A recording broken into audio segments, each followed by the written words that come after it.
Hi, hello. Welcome to the episode of Isaiah's Newsstand. It's your host, Isaiah Edwards. The date is September the 6th, 2025. Hopefully, this episode finds you well, in good spirits, and high hopes. As for me, I'm doing pretty good. We've had a good Saturday so far. It's been nice. It's been chill. Nothing too crazy. But we got up pretty early.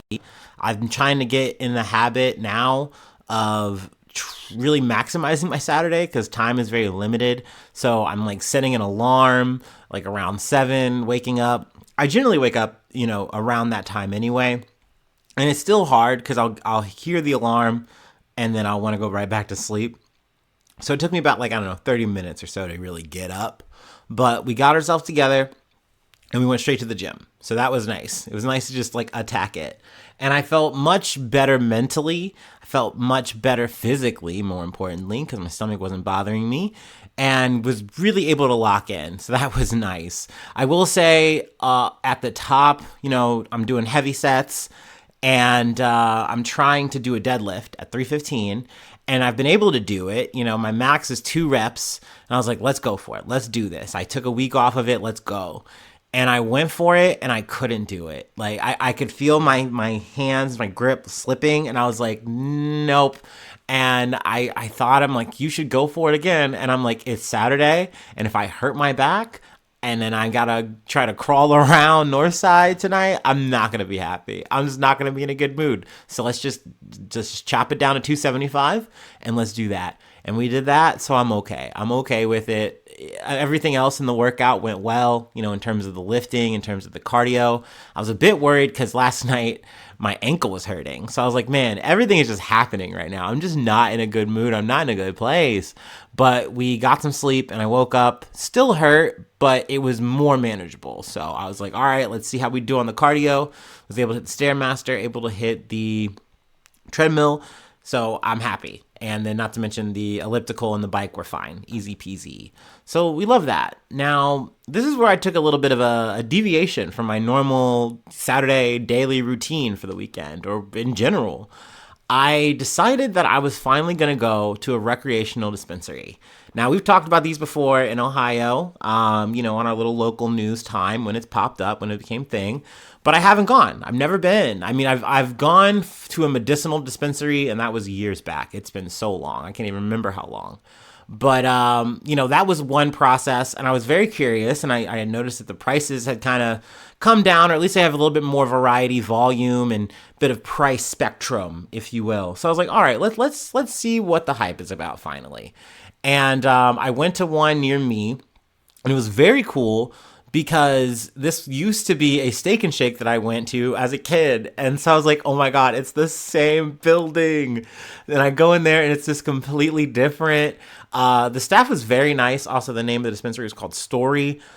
Very great customer service. That's very nice, very pleasant. I really, it kind of reminded me that maybe outside of a grocery store experience, I really haven't been around a bunch of retail. So it's nice just having people help you out, give you options, and just be nice to you. I don't know. That's cool. I mean, granted, you got to be a good customer. Don't abuse that. But it was nice because like I said, hadn't been in a dispensary in a long time. And I was just almost filled with that childlike wonder again of oh, wow, what's this? Look at all these options. What does that do? No, but it was cool. And not to mention very quick, very efficient. I was in and out. I was the reason it was taking much time because I was just looking at this, looking at that. So yeah, no, that was a cool experience. I will definitely be back to do that again. That might be now the new routine for me. So that would be cool. That would be nice. But then after that, we came home and, here we are yapping it up. So it's been a nice, chill, easy, breezy Saturday. Sorry, I have a burp. But yeah, so I'm in a better mood. I'm in a better mode. So let's go ahead and do our startup and let's get into some news.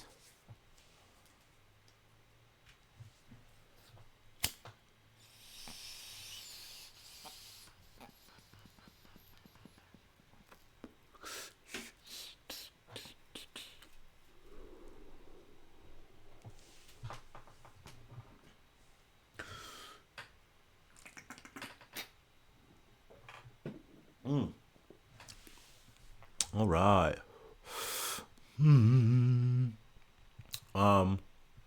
First story comes from Al Jazeera. I'm more or less just gonna read the headline here. It's like a live kind of ticker thing. It has a video to it as well. But live, Israel kills nearly 60 as Gaza aid seekers' safe zones attacked.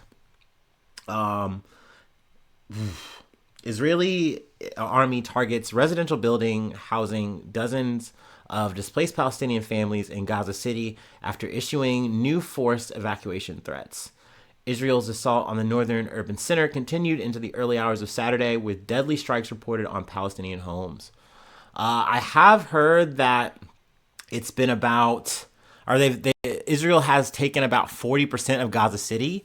It seems like they're kind of almost doing like a slower creep, and as opposed to just like a very quick blitz siege of some sort in this situation. But nonetheless, they are still killing a lot of people. So I felt like really compelled to talk about that, bring that story up. There, like I said, there's more details here, but like I said, this is a live ticker, so it's kind of just constantly updating. But I wanted to start off with that. Moving on, though, to a story that I wanted to cover at the top of the week. I just kind of got bogged down in the weeds, and I also realized that this was something that China was doing throughout the whole week. We had briefly mentioned it in terms of a prime minister not being able to go to like the war parade or the victory parade, I think is what it was called, for China, Xi Jinping. And I was like, okay, so there's a lot going on here. So I wanted to kind of rewind to the top of the week and talk about that real quick. From Reuters, as Trump chills U.S.-India ties, Modi warms to China and Russia. Images this week of Indian Prime Minister Narendra Modi holding hands with Russian Prime Minister, with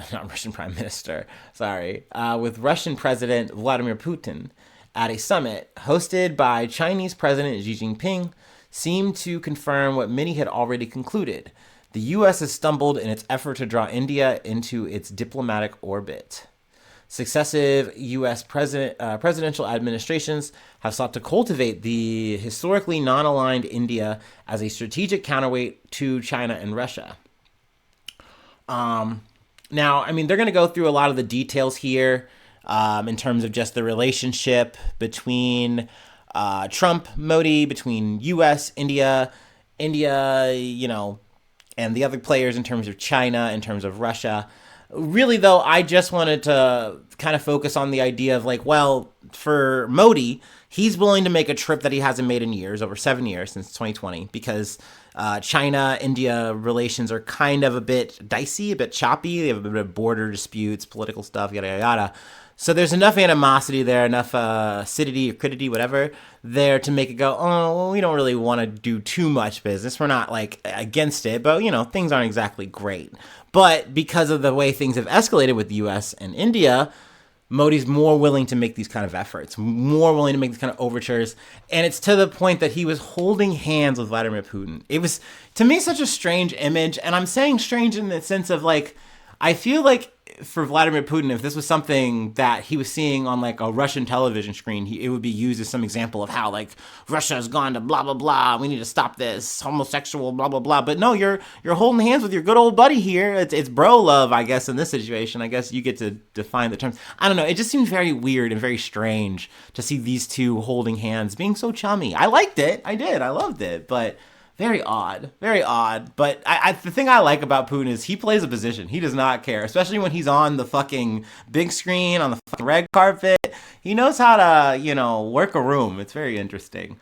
But for Modi, it does make sense that you are more or less being pushed into the arms of these people. So yeah, why wouldn't you work with them or continue to work with them, get deeper with them and, not capitulate to fucking United States? Like they're not giving you anything but hardball, right? So this to me wasn't surprising, just really interesting to kind of see how this relationship might develop. Also, it's worth mentioning that North Korea also enters the chat. Kim Jong-un, I believe, took a train again to also come hang out. This was not necessarily, I don't think it was a summit, but just once again, China activities for the week. They had a lot going on. And I don't want to get through all the details or whatever, but it was a show of strength for China to kind of hold this whole fucking Big Ten situation. Also show your military might. Really pop off, really flex your muscles. And what did we do? Well, we changed our Defense Department. Now we're the War Department. Also, a bit of side news there, because I didn't really fully explain it. It is still the Department of Defense in the U.S. It's just he did the secondary order, he did this order, the executive order, Trump did this, where it's like, oh, it's a secondary thing, so it's a secondary name. So while it goes through Congress, because I think he does want it to go through the proper channels, he can just force this name and then start rebranding. So I'm like, all right, good for him. So clever. This administration, so smart, I guess. Sure. Anyway, we're kind of segueing through here. I just wanted to mention this big old meetup that's happened and been going on throughout the week. While we fucking, crank our hose for tariffs and shit. Crank our hose? What is that? I don't know what I'm saying. Whatever. Anyway, I'm going to move on to the next story before I just keep making up dumb phrases and words. From the Los Angeles Times. LAPD ends protection for former Vice President Kamala Harris amid criticism over diverting cops, sources say. So this is an update on Kamala Harris losing her security detail, her Secret Service security detail. Let me take a drink of water.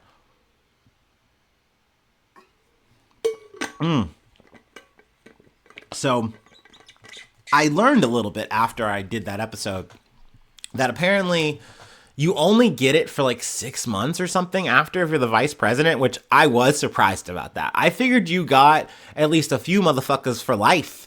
And I don't know why I thought that. Maybe that's just, once again, American exceptionalism, like working on me, thinking like, of course we have the resources to do that. Why wouldn't we? These are like, these are important people.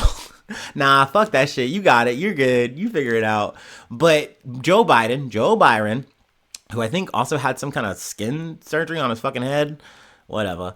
He's still alive. He's still kicking. But he extended her security detail for like another 6 months or so.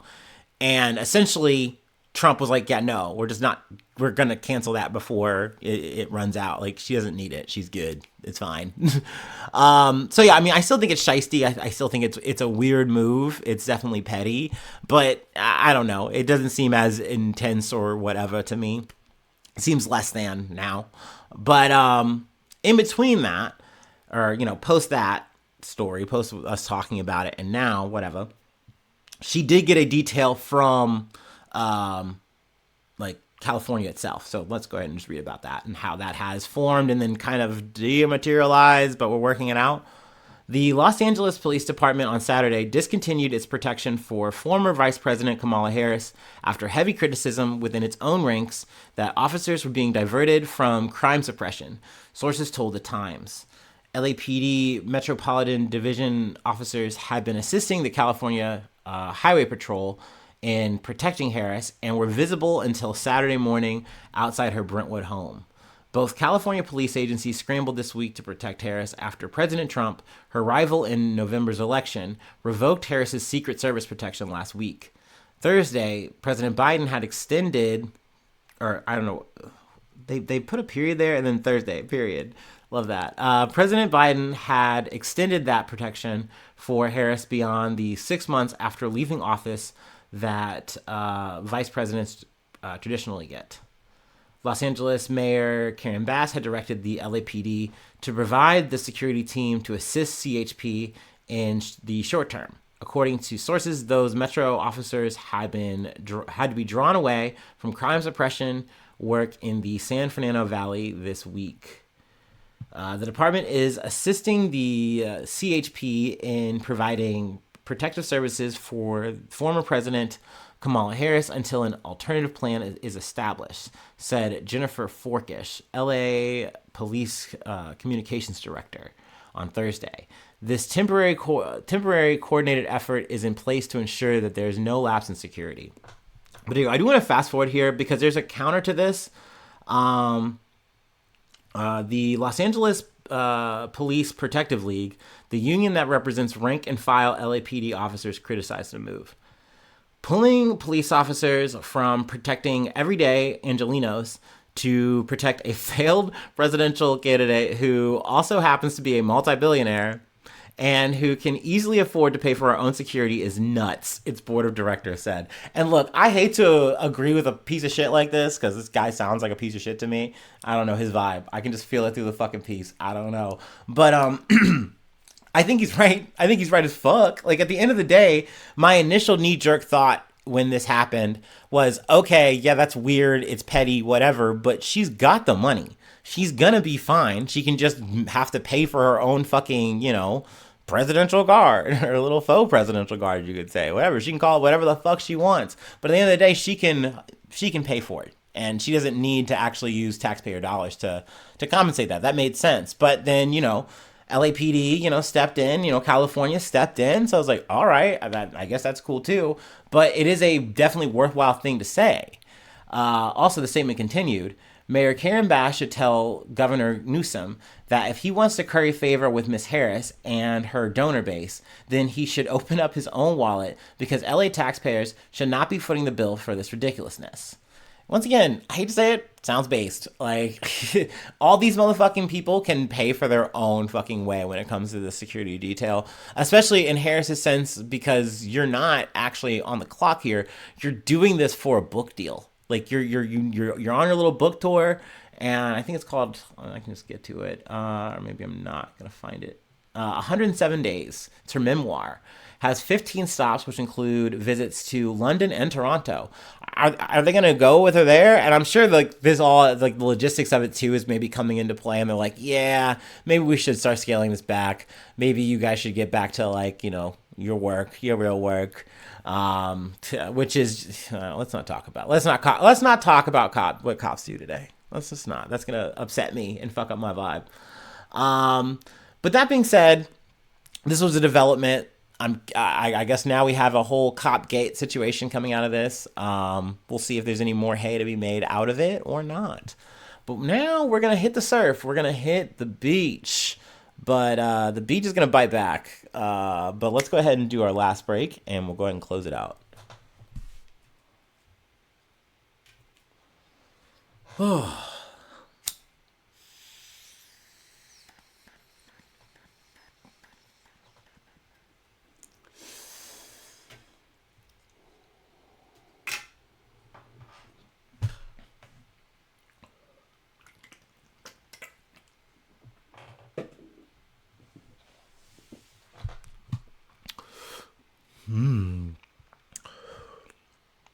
Oh boy. Oh boy. From CBS News. Surfer dead after mauling by large shark off Australia beach. A surfer at a popular Sydney beach was mauled to death by a suspected large shark on Saturday, Australian police said, in a rare fatal attack. The 57-year-old man was surfing with friends in the Pacific waters off northern Sydney's adjoining Long Reef and DY beaches. Is it really DY spelled like that? DEE and WHY. Anyway, when the attack happened, authorities said. The man, an experienced surfer with a wife and young daughter, and this is a bit TMI here, but this is what the article is, lost a number of limbs, New South Wales Police Superintendent John Duncan told reporters. I do understand that both him and his board disappeared underwater. The body was found floating in the surf. So, excuse me, big burps.